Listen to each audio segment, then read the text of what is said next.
류현진이 마이애미와의 네 번째 등판에서 더 완벽해진 모습을 보여줬습니다. 세 번째 등판인 애틀란타전에서 무실점 승리 투수가 되었지만 5이닝 밖에 소화하지 않았고 구속도 지난해보다는 떨어져 있었기 때문에 완벽한 모습이라고 볼 수는 없었는데, 이번 마이애미와의 경기에서 더 구속도 좋아졌고 볼도 힘이 있었으며 6이닝을 소화하면서 1실점으로 퀄리티 스타트까지 달성하고 팀 승리를 견인해줬습니다.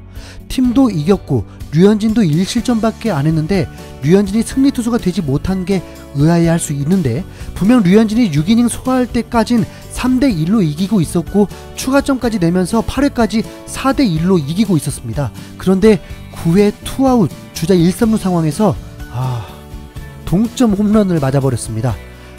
이때 감정 정말 말로 표현이 안됩니다. 네. 그래도 다행인 건 10회 말에 승부치기에서 토론토가 끝내기 득점을 하면서 팀은 이겼고 류현진의 승리만 날아가게 된 것입니다. 에이스만 희생했던 경기라 해야 할까요? 네. 이번 경기에는 드디어 토론토가 홈구장을 사용하는 첫 경기였습니다. 캐나다 정부가 허락하지 않으면서 토론토 로저스 스타디움에서 경기를 할 수 없었고 방랑팀이 되었는데 버팔로 살렘필드 구장을 극적으로 사용할 수 있게 되면서 토론토에 새로운 홈구장이 생겼습니다. 그 새로운 홈구장 첫 경기에 류현진이 마운드에 오른 것입니다. 참 이날 경기 정말 롤러코스터 같은 경기였습니다. 주심의 볼 판정은 전혀 예상할 수가 없었고 류현진도 실제 도움도 받았습니다. 높은 공도 스트라이크, 바깥쪽 빠지거나 낮은 코스도 스트라이크 존에 들어가도 볼이 선언되고, 류현진에게만 그런 게 아니라 모든 투수의 공에 왔다 갔다 했기 때문에 결코 류현진의 특혜는 아니었습니다. 거기다 류현진은 경기 초반 2회에 홈런을 맞으면서 불안했고 0대1로 끌려가는 상황에서 상대 투수가 호투하다 보니 6회 초까지 0대1인 상황에서 물러나게 되었습니다. 토론토는 그때까지 빈약한 타선의 면모를 여실없이 보여주었고, 진짜 아무리 류현진 팀이지만 응원하는 게 좀 힘들긴 합니다. 하나 팬들의 마음 조금만 알 것 같습니다. 류현진이 호투를 하고 있어도 메이저리그 득점권 타율 꼴찌인 팀이다 보니 기대감이 안 생기다 보니 좀 다운된 상태로 응원을 하게 됐습니다. 그냥 만족하려고 했죠. 패전 투수라 해도 에이스 역할은 충분히 했다, 이런 디그름 같은 상황 생각해봤습니다. 그런데 팬들의 예상을 깬 장면이 연출되었습니다. 이미 류현진은 6회까지 볼을 던진 후 벤치에서 무장 해제를 한 상태로 팀 공격을 지켜봤습니다. 응원했습니다. 먼저 타율 1할 초반대인 9번 타자 젠슨이 2루타를 치며 나가버린 것입니다. 5회까지 무실점 호투였던 상황이니 그냥 한번 맞았다 생각했습니다. 그리고 1번 타자 비지오가 들어섰는데 그냥 기대는 안 되더라고요. 그런데 홈런성 2루타를 때렸습니다. 호수비로 인해서 젠슨은 3루에 머물러야 했습니다. 무사 2, 3루의 타석엔 비셋이었습니다. 비셋은 볼 카운트가 불리한 상황이 되면 정확성을 감안해서 타격품을 바꾸게 되는데, 김선우 위원이 비셋이 투 스트라이크에 몰리자 오히려 기회가 될 수 있다고 언급했는데, 판타스틱한 비셋이 3점 홈런을 때려버렸습니다. 5회까지 무실점이었던 투수를 상대로 단숨에 역전해 버렸습니다. 솔직히 캐스터와 해설위원도 민망했을 정도의 상황이었습니다. 정말 기대를 안 했다는 거죠. 그런데 비셋의 3점 홈런으로 류현진에게 승리 투수 요건이 극적으로 갖춰지다 보니 팬들 또한 저 또한 힘이 나면서 응원할 수 있었습니다. 토론토는 오히려 투수의 강점이 보이던 팀이었습니다. 류현진, 피어슨을 필두로 팀이 이기고 있을 때 출격하는 불펜조는 매우 강력했습니다. 그러니까 류현진은 6회까지 3대1로 앞서갔을 때는 류현진이 2연승 되겠다고 기뻐할 준비를 했습니다.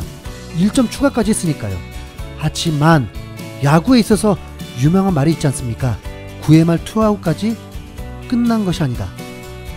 9회 초 투아웃에 3점 홈런을 맞아버릴 줄은 정말 몰랐습니다. 팬들도 왜 로만으로 교체했냐고 난리였습니다. 왜냐하면 마무리 역할을 한 베스는 경기를 많이 쉬기도 했고 한 이닝에 30개 가까이를 던지고 있어서 보는 내내 안정적이지 못했습니다. 몬토요 감독은 그랬겠죠. 홈런만 아니면 승리할 수 있다고 생각했을 텐데 홈런이 웬 말입니까?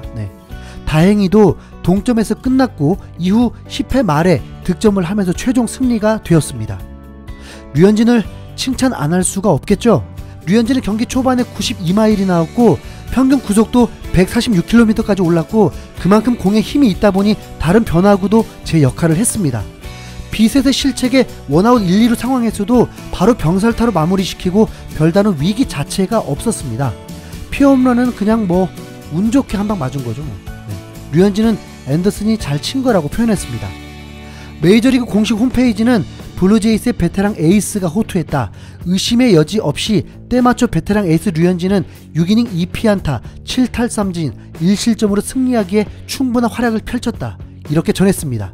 CBS 스포츠는 류현진이 강력한 퍼포먼스를 보여줬다. 류현진이 마이애미를 만나 삼진 7개를 잡았다. 승리를 챙기지는 못했다. 류현진은 솔로 홈런을 맞았지만 경기 내내 마이애미 타선을 견제했다. 류현진은 첫 2번의 등판에서 9이닝 동안 8실점을 기록했지만 마지막 2경기에서는 11이닝 동안 4안타를 내줬다며 평가했습니다.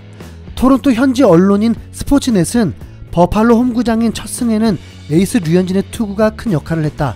6이닝 동안 2피안타 7탈삼진 1실점으로 또 다른 값진 보석 같은 투구를 펼쳤다. 토론토 구단은 SNS에서 다시 한번 한국어로 오늘 류현진 선수는 경이적이었습니다 라고 전했습니다. 디 어슬레틱은 류현진은 6이닝을 던지며 2피안타 7탈삼진 1실점을 기록했다.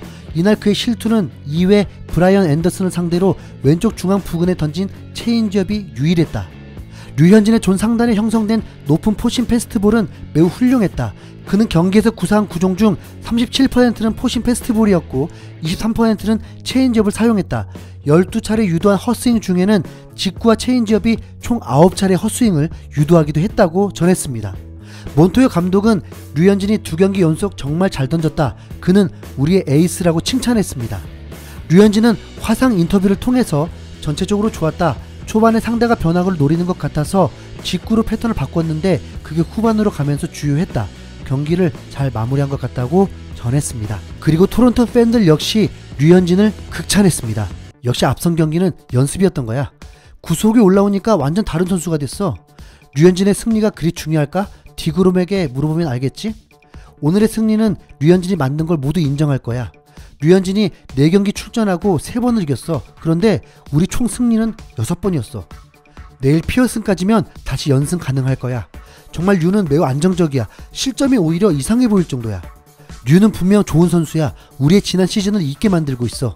우리 새로운 홈구장 꽤 괜찮은데 어색하지 않았어. 아직 완벽하지 않은 게 이 정도야. 7회까지 던졌으면 어땠을까? 여러분, 우리가 기억했으면 좋겠습니다. 류현진은 지난해 풀타임 평균 자책점 메이저리그 1위였으며 메이저리그 올스타전 선발 투수였으며 7년 동안 평균 자책점이 2점대 같은 3점대입니다. 네, 금년에 다시 2점대로 내리게 할 수 있으니까요. 네, 우리 류현진을 과소평가하지 맙시다.